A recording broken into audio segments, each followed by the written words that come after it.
Hello friends, आज हम लोग अल्कली मेटल्स के केमिकल प्रॉपर्टी देखने वाले हैं। लास्ट लेक्चर में हम लोगों ने उसकी फिजिकल प्रॉपर्टी देखी थी। आज है केमिकल प्रॉपर्टी हम लोग देखने वाले हैं। तो इसमें फर्स्ट पॉइंट आता है कि एक्शन विथ हाइड्रोजन। अगर हम यहाँ पर देखते हैं अल्कली मेटल्स, तो अल्कली मेटल उसमें होता है lithium, sodium, potassium, rubidium and caesium. इसमें होता क्या है कि अगर हम अल्कली मेटल की रिएक्शन अगर हम हाइड्रोजन के साथ कराते हैं तो यहाँ पर क्या मिलते हैं हमें मेटल के अल्कली मेटल हाइड्राइड्स मिलते हैं। The alkali metal combine directly with hydrogen to form crystalline hydride. तो यहाँ पर ये क्रिस्टलाइन हाइड्राइड फॉर्म हो रहे हैं। ये हाइड्राइड नेचर में कैसे होते हैं? आयोनिक होते हैं। इसमें मेटल होता है M+ फॉर्म में और हाइड्रोजन होता है एनायन फॉर्म में। यदि हम इन हाइड्राइड्स की रिएक्शन वाटर के साथ कराएंगे तो यहाँ पर क्या मिलते हैं? अल्कली मेटल हाइड्रोक्साइड्स फॉर्म होते हैं और साथ ही साथ यहाँ पर H2 गैस लिबरेट होती है।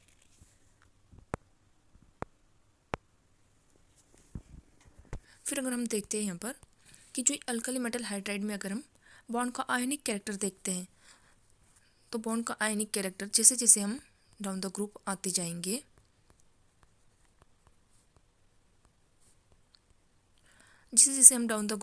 इसका मेटालिक कैरेक्टर क्या होता है? इंक्रीज होता है।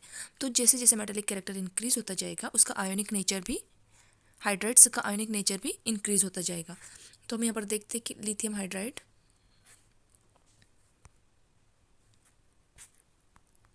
Sodium hydride, potassium hydride, rubidium hydride और सीजियम हाइड्राइड।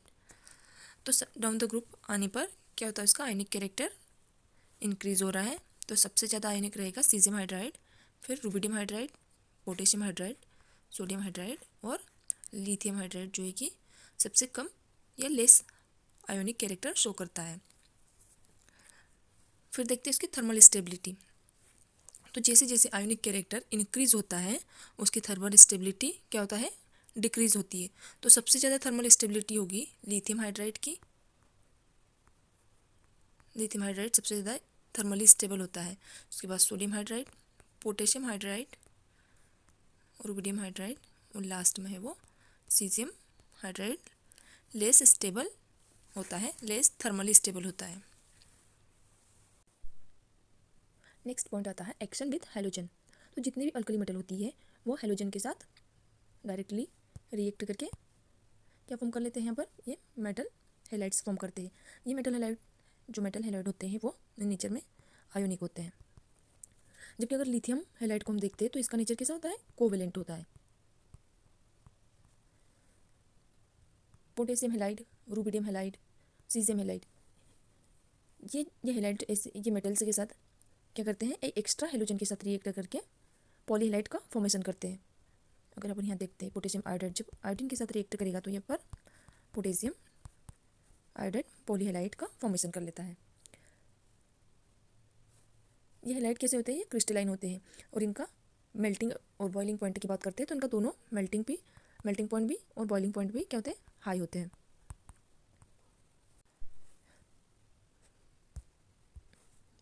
फिर बात करते हैं हेलाइड सॉल्युबिलिटी। तो अगर हम यहाँ पर देखते हैं कि हेलाइड अल्कली मेटल के जितने भी फ्लोराइड्स हैं वाटर सॉल्युबल होते हैं।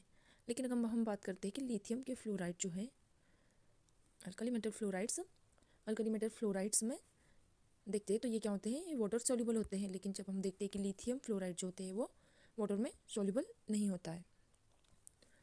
नेक्स्ट पॉइंट आता है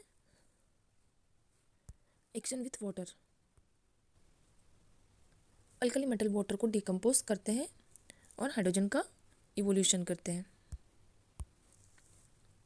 ये अल्कली मेटल क्या करते हैं? वाटर को डिकम्पोज करके मेटल हाइड्रोक्साइड फॉर्म करते हैं। साथ ही साथ यहाँ पर ये हाइड्रोजन को इवोल्यूशन करते हैं या हाइड्रोजन को रिमूव करते हैं।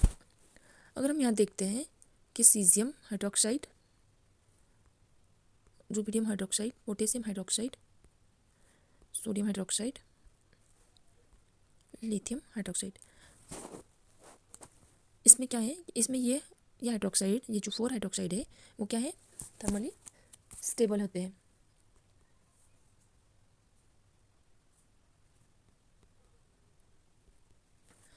जबकि जो लिथियम हाइड्रोक्साइड होता है वो क्या होता है, एक्सेप्शन है, इन हाइड्रोक्साइड की रिलेटिव स्ट्रेंथ नहीं होता है।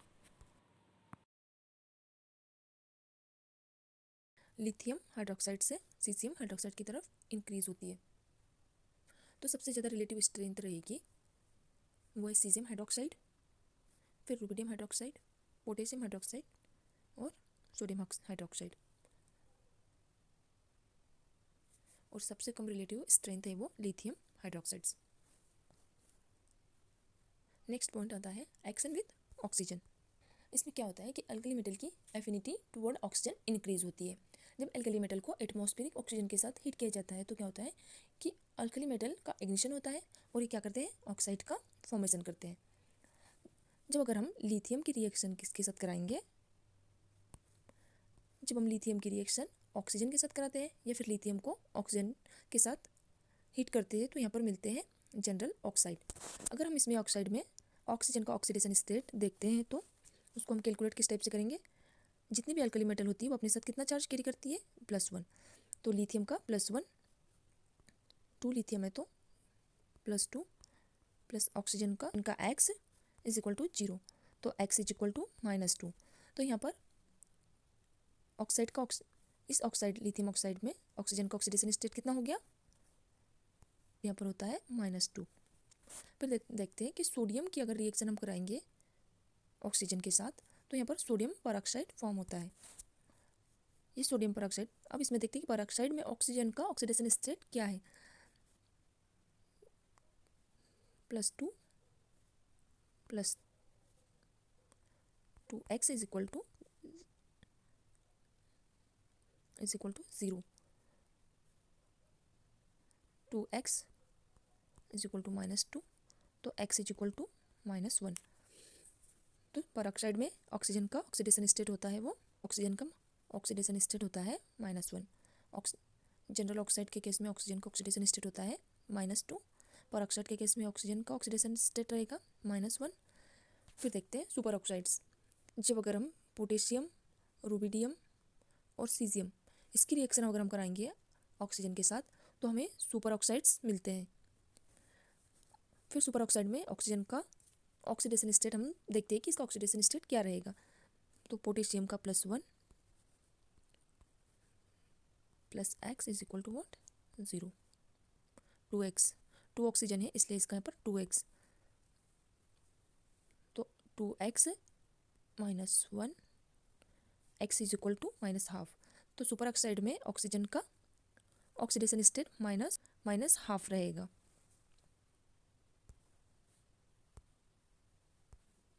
तो इस टाइप से लिथियम जनरल ऑक्साइड फॉर्म करते हैं और उसमें ऑक्सीजन का ऑक्सीडेशन स्टेट -2।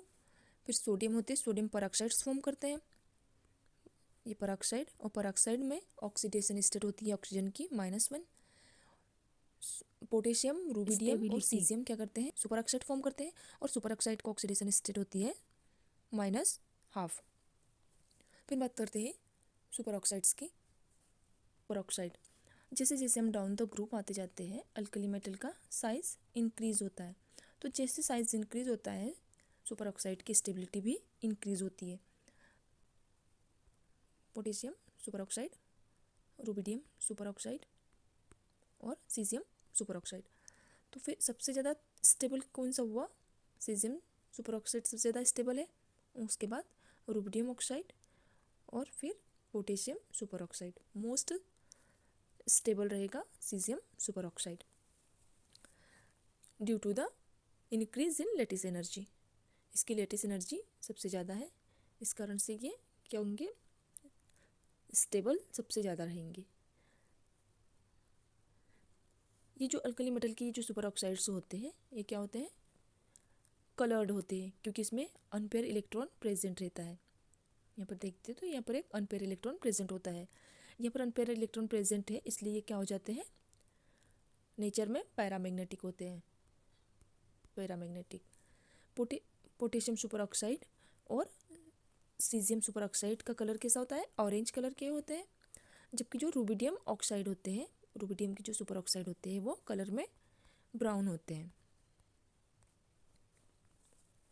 तो ये हो गए chemical properties of alkali metals.